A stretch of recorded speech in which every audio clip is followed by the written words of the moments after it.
મારું નામ ચૌધરી રમેશભાઈ માવાભાઈ છે અને હું છેલ્લા 12 વર્ષથી ચાવડા ગ્રુપમાં જોડાયેલો છું. મારું નામ યોગેશ કુમાર પ્રભુદાસભાઈ છે. હું છેલ્લા 14-15 વર્ષથી આ કંપનીમાં જોડાયેલો છું. ચાવડા ગ્રુપમાં જોડાવા માટે તમને કઈ વસ્તુએ સૌથી વધારે પ્રેરિત કરી છે? જો હું જ્યારથી મારો અભ્યાસક્રમ પૂરો થયો ત્યારથી હું ચાવડા ગ્રુપમાં જોડાયેલો છું અને પછી જેમ જેમ કામ કર્યું એ પ્રમાણે આપણને અહીંયા અનુકૂળતા આવી એટલે બધી બાબતે પછી આપણે પ્રેરિત કર્યું કામ કરવાની અહીંયા પદ્ધતિ ને એ બધું સારું છે. હું મારા ફ્રેન્ડ થ્રુ આવ્યો હતો અને પછી કંપની સારી લાગી એટલે કન્ટિન્યુઅસ જ કરી છે. ચાવડા ગ્રુપમાં તમારો અત્યાર સુધીનો સફર કેવો રહ્યો છે? ચાવડા ગ્રુપમાં અમારો અત્યાર સુધીનો સફર બહુ સારો રહ્યો છે. સાથે સાથે અમારો ગ્રોથ પણ સારો થયો છે. કંપની સારી છે અને ગ્રોથ બી સારો રહ્યો છે કંપની. અને કંપનીએ નવા ટેકનોલોજી છેલ્લા 10-15 વર્ષમાં કંપનીએ નવી ટેકનોલોજી વસાવી છે, નવા સાધનો વસાયા અને સારું છે અત્યારે બી. શું તમને ચાવડા ગ્રુપમાં કામ કરવું ગમે છે? અમને ચાવડા ગ્રુપમાં કામ એટલા માટે કરવું ગમે છે કારણ કે અહીંયા દરેક કામ ટીમ વર્કમાં કરવાનું થાય છે. ક્યારેક કોઈ પણ ટાઈપની મદદ પડે તો દરેક સ્ટાફમાંથી મદદ કરે છે અમને. અને ક્યારે કોઈ પણ પ્રોજેક્ટ મેનેજર આમ કે તમારે એકલાને જ હેન્ડલ કરવાનું છે એવું નથી, પણ દરેક સ્ટાફ મદદ કરે છે, મેનેજમેન્ટમાંથી માંડી અને છેક ટોપથી માંડીને બોટમ સુધી. સેમ જ છું હું રમેશભાઈની વાતથી. અને ટેકનિકલ રીતે અને ચેરમેન સાહેબના બધી થ્રુ વિશે કંપની અને બધી રીતે સહયોગ મળી રહ્યો છે સારો પ્રોજેક્ટમાં.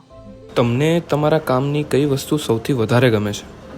અમને અમારા કામમાં ટીમ વર્ક અને મેનેજમેન્ટ કરવું ગમે છે. કે પહેલાં અમે છે ને 1-2 જણથી જ કામ કરતા હતા. અત્યારે અમારી જોડે 100 બંગલાનો પ્રોજેક્ટ છે કલરવ નેસ્ટ. એ અત્યારે ગોવિંદપુરા ગામમાં ચાલી રહ્યો છે. હવે પહેલાંના ટાઈમમાં એવું હતું કે અમે બધું જાતે કામ કરતા હતા. એટલે એક સાઈડ હોય તો એક સાઈડ ઉપર એક એન્જિનિયર હોય, એક સુપરવાઇઝર હોય. અત્યારે અમારી જોડે લગભગ 40 જણનો સ્ટાફ છે. તો દરેક જે પ્રોજેક્ટ પહેલાં એક પ્રોજેક્ટ કરતા હતા પણ અત્યારે 100 બંગલાનો પ્રોજેક્ટ છે. તો જે વસ્તુ અમે આ એક બંગલો કરવામાં જે 3 વર્ષ લેતા હતા, એકાદ બંગલો 5000 ફૂટનો, એ અમે 3 વર્ષમાં પૂરો કરતા. અત્યારે અમે 100 બંગલા જે છે એ 3 વર્ષમાં આરસીસી ચણતર પ્લાસ્ટર પૂર્ણ કરીશું. એ એક સારી વસ્તુ છે અમારા માટે. ઓફિસમાં તમારું પ્રેરણા સ્ત્રોત કોણ છે અને શા માટે? સૌપ્રથમ તો આ કંપનીમાં જ્યારે આવ્યા ત્યારે ચેરમેન શ્રી મહેશભાઈ ચાવડા હતા, એની સાથે અમે જોડાયેલા હતા. અને પાર્થભાઈ અમારા પ્રોજેક્ટ મેનેજર હતા.